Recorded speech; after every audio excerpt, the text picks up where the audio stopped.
Hello दोस्तों, welcome back once again to our channel billion education. Myself Yash और आज हम बात करने वाले हैं केमिकल बॉन्डिंग के पोलैरिटी ऑफ कोवेलेंट बॉन्ड पे। अब जरा देखिए ये पोलैरिटी ऑफ कोवेलेंट बॉन्ड क्या होता है। तो सबसे पहले दोस्तों मैं आपको बताना चाहूंगा कि कोई भी बॉन्ड ना तो 100% आयनिक होता है और ना ही 100% कोवेलेंट होता है। आयनिक बॉन्ड के अंदर आता है कोवेलेंट कैरेक्टर। क्या आता है? Covalent character. ओके, और कोवेलेंट बॉन्ड के अंदर आता है आयनिक कैरेक्टर। ओके, क्योंकि कोई भी बॉन्ड परफेक्टली ना तो आयनिक होता है ना तो कोवेलेंट। जैसे बोलते हैं ना, कुछ मेल में फीमेल वाला कैरेक्टर और कुछ फीमेल में मेल वाला कैरेक्टर। अरे सर हाँ, ये तो हमें पता है। तो चलिए डिस्कस करते हैं ऐसा क्यों होता है। Covalent bond are found between two atom of the same और डिफरेंट एलिमेंट। हमें पता है कोवेलेंट बॉन्ड दो सेम एटम या फिर डिफरेंट के बीच में बनता है, और वो तब बनता है जब दोनों एटम के बीच का इलेक्ट्रोनेगेटिविटी डिफरेंस 1.7 से कम होता है। मेरी ये बात को कहीं लिख लो, कहीं बोलते हैं ना धागे से बांध के रख दो। Okay, thus covalent bond is found between the atom of some elements. H के बीच में बना है, F के बीच में बना है और क्लोरीन के बीच में बना है। ऐसे तो बहुत सारे कोवेलेंट बॉन्ड है। The shared pair of electron is attracted equally by both atoms and situated midway between the two atom. Such covalent bond is termed as non polar covalent bond.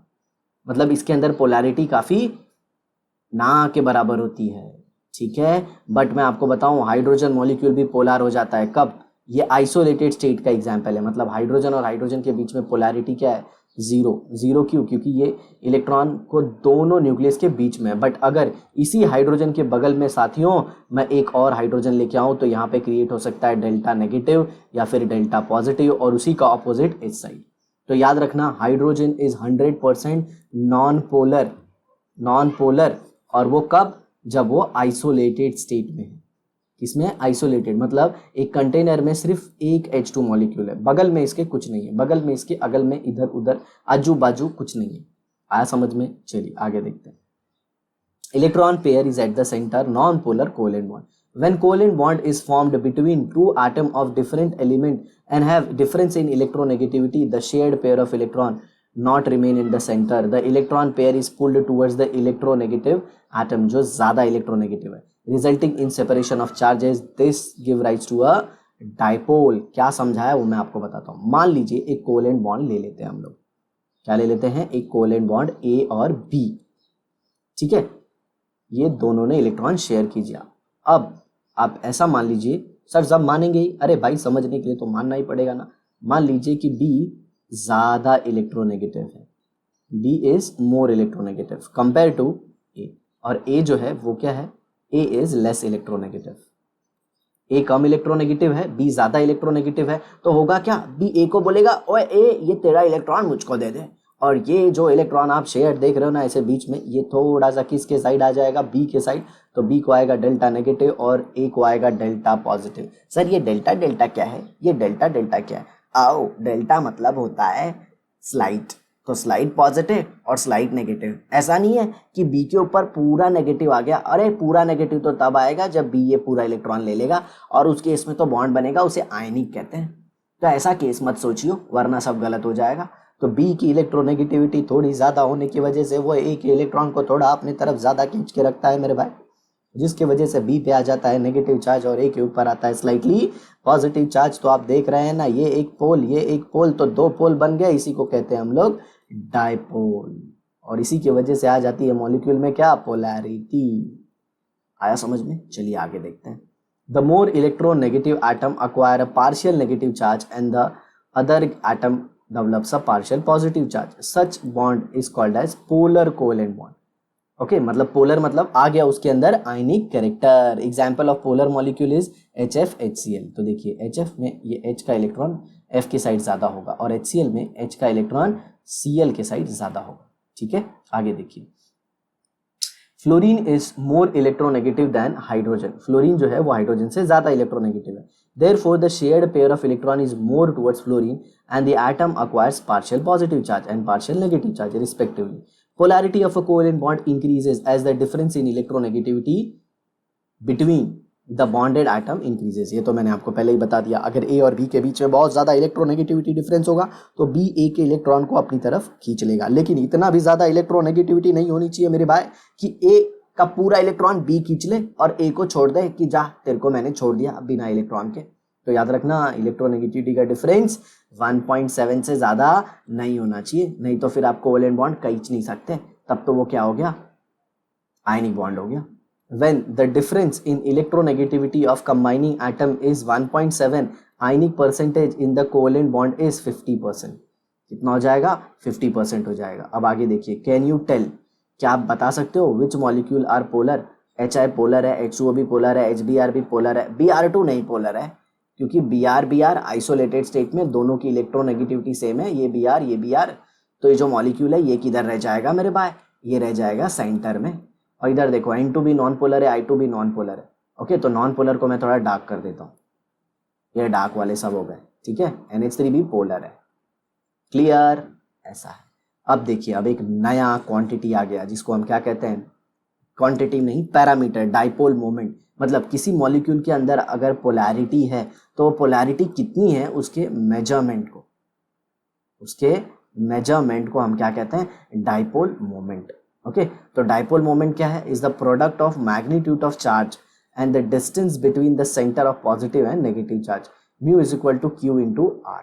अब इसे समझने की कोशिश कीजिए, मान लीजिए ए है और ये बी है, और ए के इलेक्ट्रॉन को किसने खींचा, बी ने, तो बी पे आया डेल्टा नेगेटिव, इस पे आया डेल्टा पॉजिटिव, आ रहा है समझ में। और ए और बी के बीच का जो डिस्टेंस है, ये जो डिस्टेंस है ये डी है, तो म्यू क्या होगा, dipole moment is equal to Q into D. Okay, ये क्यू क्या है, चार्ज अपीयर्ड। ओके, जनरली हम ये नेगेटिव चार्ज लेते हैं, ठीक है। क्यों, क्योंकि जितना नेगेटिव चार्ज का मैग्नीट्यूड होगा उतना ही पॉजिटिव चार्ज का भी मैग्नीट्यूड होगा, सिर्फ क्या होगा, साइन अलग है पॉजिटिव के केस में, बाकी सब कुछ सेम है। तो ये देखिए, Q is charge, R is the distance of separation, unit of dipole moment is debye. क्या, डिबाई, अच्छे से प्रोनाउंस करना। आगे देखते हैं, 1 debye is equal to 3.33 into 10⁻³ coulomb metre. क्या होता है, कूलम मीटर। और 1 debye is equal to 10⁻18 ESU centimetre भी होता है मेरे भाई, ये भी याद रखना। क्या होता है, ESU सेंटीमीटर। ESU क्या है, यूनिट है, इलेक्ट्रोस्टैट यूनिट है। ओके, और सेंटीमीटर किसकी यूनिट है, डिस्टेंस की यूनिट है। Okay, C coulomb, M metre. Dipole moment being a vector quantity, it is represented by a small arrow with a tail on a positive center and a head pointing towards a negative center। तो ये देखिए, ये देख रहे हैं आप, ये इसे हम कहते हैं बॉन्ड मोमेंट। क्या कहते हैं, बॉन्ड मोमेंट।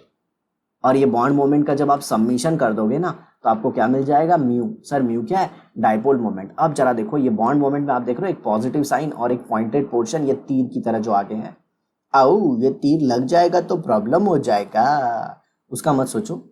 ओके, तीर लग जाएगा प्रॉब्लम हो जाएगा। अब ये समझो कि ये पॉजिटिव चार्ज किस लिए है, पॉइंटेड पोर्शन किस लिए, तो ये H है, ये F है, ये पॉइंटेड पोर्शन, इधर पॉजिटिव इसलिए दिखा रहा है क्योंकि हाइड्रोजन पे डेल्टा पॉजिटिव आएगा और फ्लोरीन पे डेल्टा नेगेटिव आएगा। तो जिसमें भी डेल्टा नेगेटिव आता है मतलब वो ज़्यादा इलेक्ट्रोनेगेटिव है, और जिसमें भी डेल्टा पॉजिटिव आता है इसका मतलब वो कम इलेक्ट्रोनेगेटिव है, ठीक है। Mu is equal to 1.91 debye, ये HF में आता है। The crossed arrow above the Lewis structure indicates the direction of the shift of electron density towards the more electronegative atom. ये तो खैर बॉन्ड मोमेंट था, अगर लोन पेयर हुई तो मान लीजिए A है और ये A के ऊपर लोन पेयर है, तो बॉन्ड मोमेंट हमेशा ऐसा होगा, मतलब टुवर्ड्स द लोन पेयर, या फिर अवे फ्रॉम द न्यूक्लियस, या फिर अवे फ्रॉम द एटम। ये भी आप याद रखना। ओके, लोन पेयर का भी मैंने आपको बता दिया, ठीक है। अब चलिए बात करते हैं dipole moment of polyatomic molecules. Each polar bond is in a polyatomic molecule has its own dipole. Okay, हर एक पोलर बॉन्ड का खुद का डाइपोल होता है। जैसे मैं आपको बता दूं, जैसे मैं बात कर लेता हूँ एक मॉलिक्यूल, जैसे कि मान लो SF2Cl2 की, तो ये S है, ये F है, ओके, ये भी F है, ये Cl है, ये भी Cl है, और एक यहाँ पे लोन पेयर है। हालांकि इसका जो ज्योमेट्री है वो तो ऐसे होगा, यहाँ पे S होगा और यहाँ पे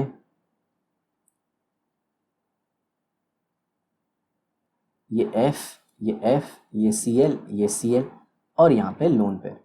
ओके, तो हर एक बॉन्ड की खुद की डाइपोल मोमेंट होती है। मतलब अगर मैं बताऊँ तो ये जो बॉन्ड है, ये जो आप देख रहे हो S और F, इसका खुद का बॉन्ड मोमेंट होगा और ऐसे ही HCl का भी खुद का बॉन्ड मोमेंट होगा। ओके, मतलब ये एरो ऐसे बनाएंगे, S कम इलेक्ट्रोनेगेटिव, क्लोरीन ज़्यादा इलेक्ट्रोनेगेटिव। और जब ये पूरे का सबमिशन कर देते हैं तो हमें म्यू किसका मिल जाता है? पूरे मॉलिक्यूल का। आ समझ में? The resultant dipole moment of a molecule is decided by first shape of the molecule, that is the spatial arrangement of bond.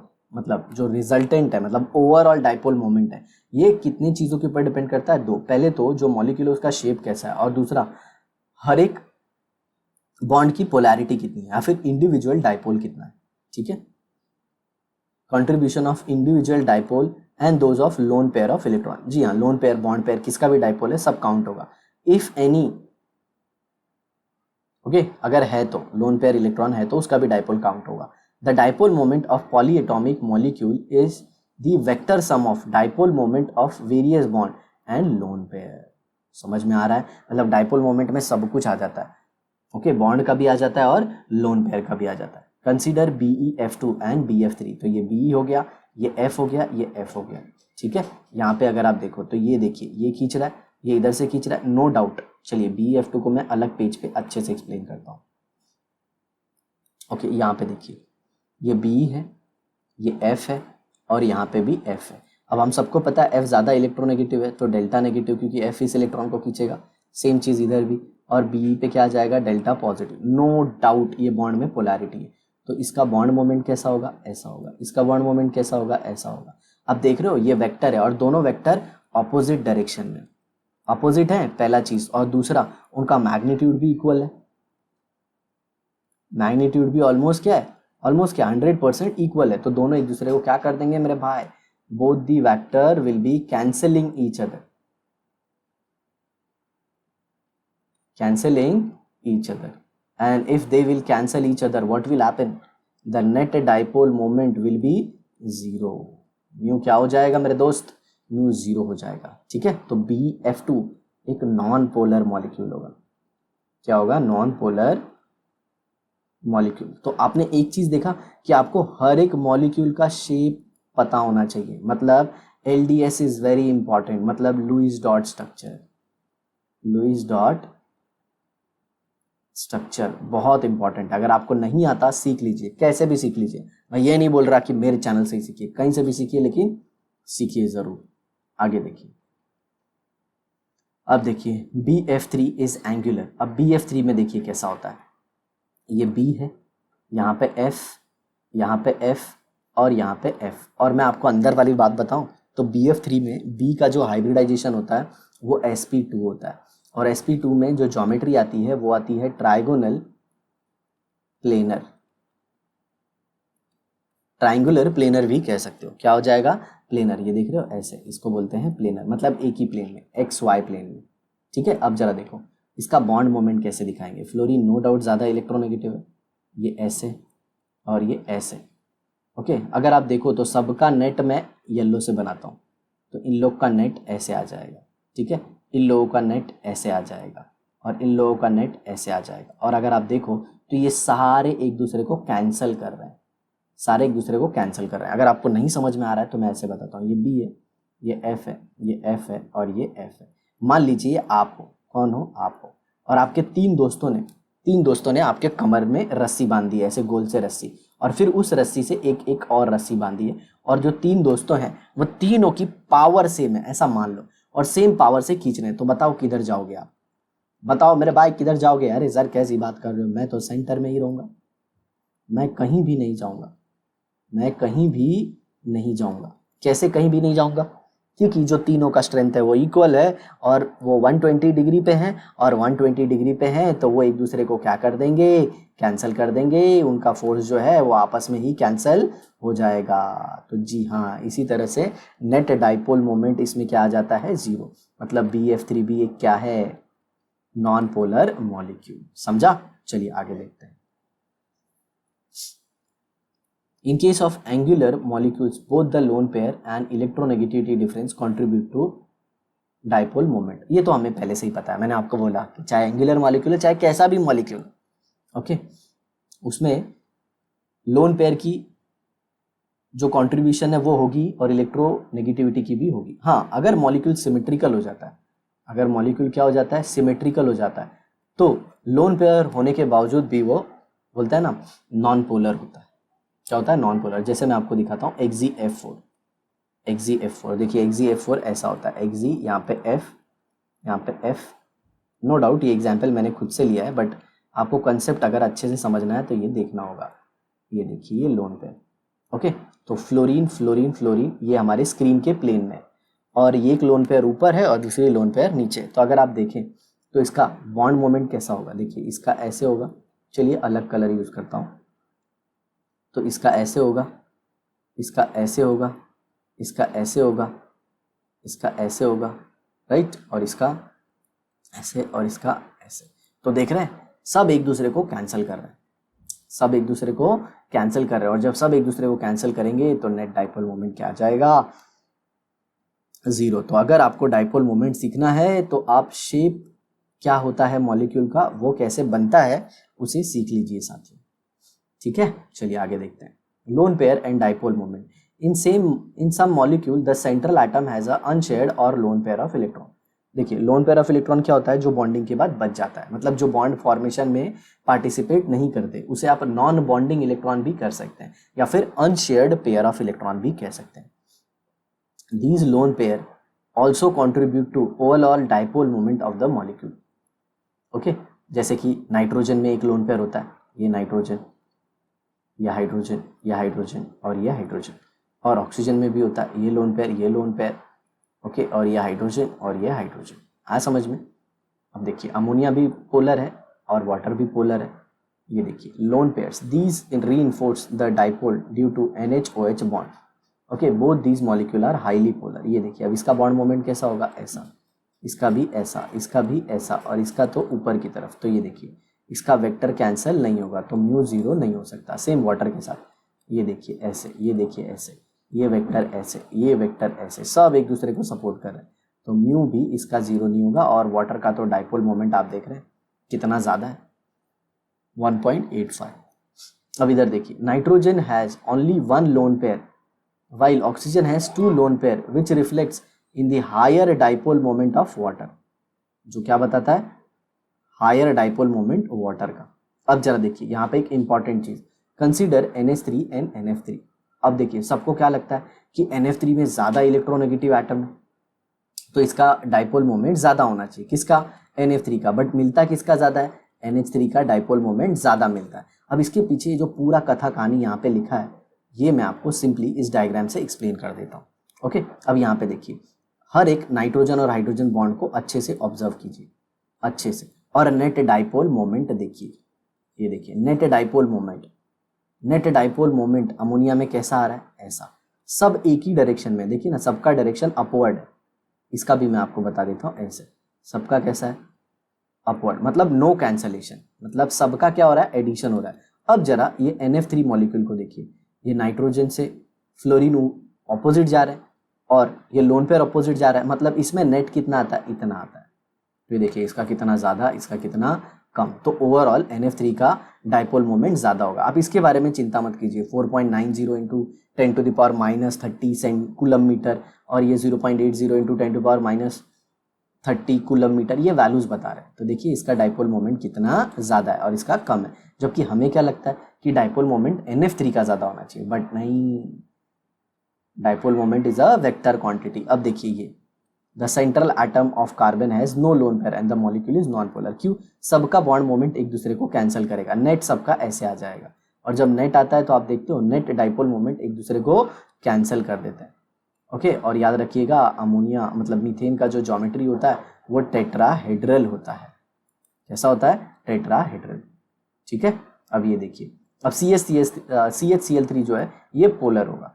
क्यों पोलर होगा, क्योंकि इसमें 3 क्लोरीन एटम है और एक CH बॉन्ड है, तो no doubt net dipole moment cancel होने वाला नहीं है। तो ये देखिए ऐसा, ठीक है।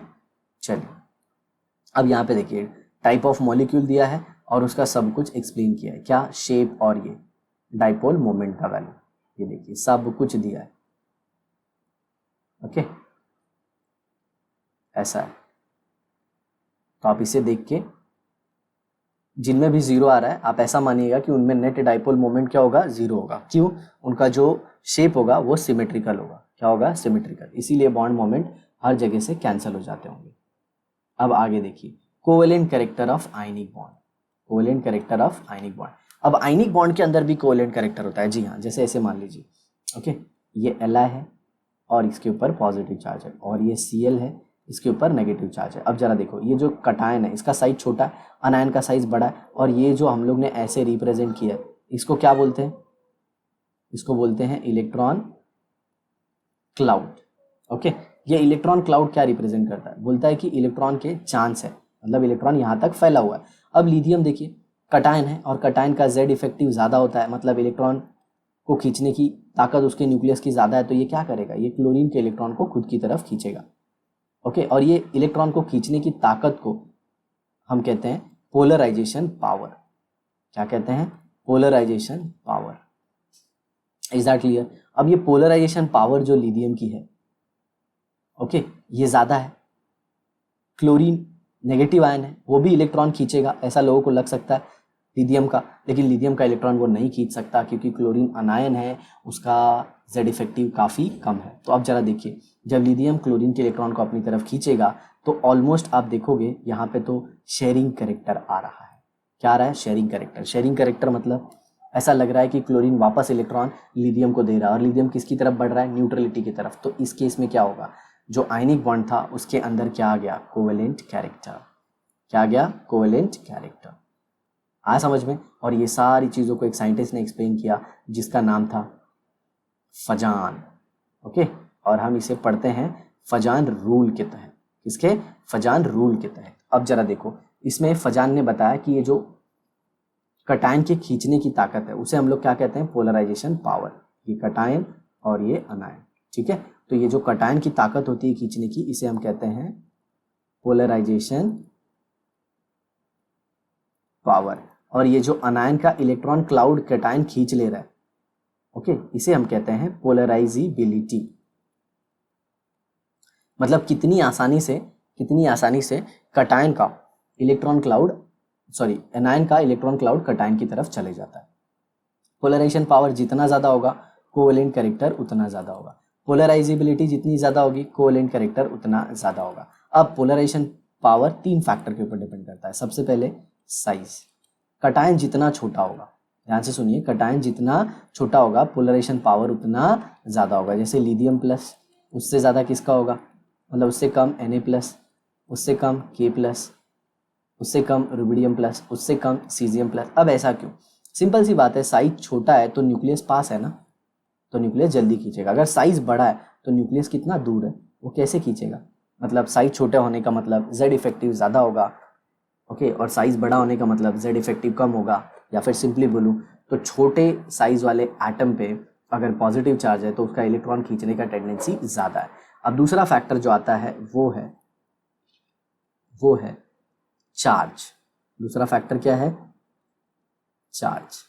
अब ये चार्ज क्या है जरा देखिए। मान लीजिए आपके पास Na+ है और Mg2+ है और फिर Al3+ है, तो सबसे ज़्यादा कौन खींचेगा?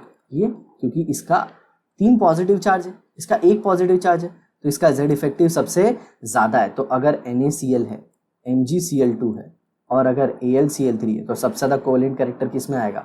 AlCl3 में। आ रहा है समझ में? ठीक यहीं पे भी ऐसे कर सकते हैं, LiCl है और NaCl है तो सबसे ज़्यादा कोवेलेंट कैरेक्टर किस में आएगा? LiCl में। और तीसरा जो आता है प्रॉपर्टी, इसको हम लोग बोलते हैं सूडो नोबल गैस कॉन्फिगरेशन। क्या? Pseudo noble gas configuration. इसका मतलब क्या? ऐसा देखा गया है कि जिन कटायन का कॉन्फिगरेशन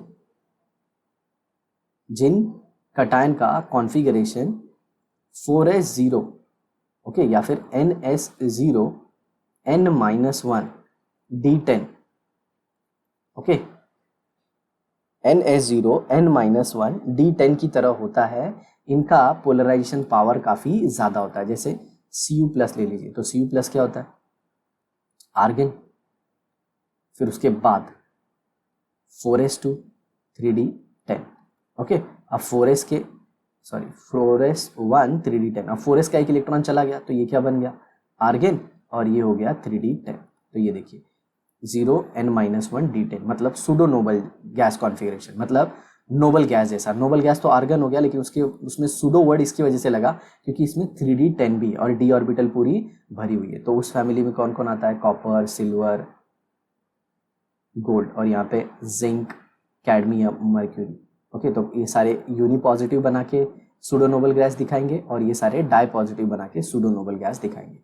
चलिए मैं आपको जिंक का भी बता देता हूँ। ठीक है, तो देखिए जिंक का कैसा होता है, Zn है, ये होगा आर्गेन, क्योंकि जिंक का कितना होता है एटॉमिक नंबर 30, तो ये होगा 4s2 3d10। लेकिन अगर यही Zn+2 हो जाए तो अब ये आ जाएगा आर्गेन 3d10 4s0। अब जरा देखिए तो ये क्या बन गया, सूडो नोबल। तो नो डाउट अगर NaCl है और CuCl है तो किसका कोवेलेंट कैरेक्टर ज़्यादा होगा, CuCl का, क्योंकि Cu के अंदर है PNGC। Okay, pseudo noble gas configuration, हाँ समझ में, और इसके अंदर एज सच ऐसा कुछ नहीं है। ठीक है, ऐसा है। अब अनायन पे आ जाते हैं, किस पे आ जाते हैं, अनायन पे। अनायन पे भी वही फैक्टर है। Okay, factors affect polarisability. Okay, polarisability कौन, सबसे पहले साइज, साइज जितना ज़्यादा पोलराइजिबिलिटी उतनी ज़्यादा। ओके, जैसे ये मान लीजिए Cl- है, Br- है, I- है, तो सबसे ज़्यादा पोलराइजिबिलिटी किसकी होगी, I- की। मतलब अगर हम लोग देखें NaCl, NaBr और Na तो सबसे ज़्यादा कोवेलेंट कैरेक्टर किसका होगा, Na का। आ रहा है समझ में, ऐसा है। दूसरा देखिए चार्ज, अनायन पे जितना ज़्यादा चार्ज होगा, अनायन पे जितना ज़्यादा चार्ज होगा उतना ज़्यादा उसका पोलराइजिबिलिटी होगा। पोलराइजिबिलिटी मतलब उतना आसानी से उसका इलेक्ट्रॉन कटायन की तरफ जाएगा। जैसे कि आप एग्जाम्पल ले सकते हैं O-2 और F-, तो अपने पास है Na2O और NaF, तो ज़्यादा कोवेलेंट कैरेक्टर किसका है, Na2O का, क्योंकि O का इलेक्ट्रॉन क्लाउड इजीली मूव कर जाएगा किसके साइड, Na के साइड। और तीसरा फैक्टर, इसमें एज सच इलेक्ट्रॉनिक कॉन्फ़िगरेशन का नहीं है, तो इसमें आप तो दो ही लेके चलिए, कौन कौन सा, साइज और चार्ज वाला। ठीक है, चलिए अब बुकिश भी देख लेते हैं। तो ये देखिए सबसे पहले इन्होंने किसका बताया, इन्होंने क्या बताया, smaller the size of cation larger the size of the अनायन renders greater covalent character of the ionic bond. मतलब इन्होंने पहले साइज की बात कर ली, फिर दूसरा किसकी बात की है, चार्ज, कटायन के ऊपर चार्ज ज़्यादा और अनायन के ऊपर भी चार्ज ज़्यादा।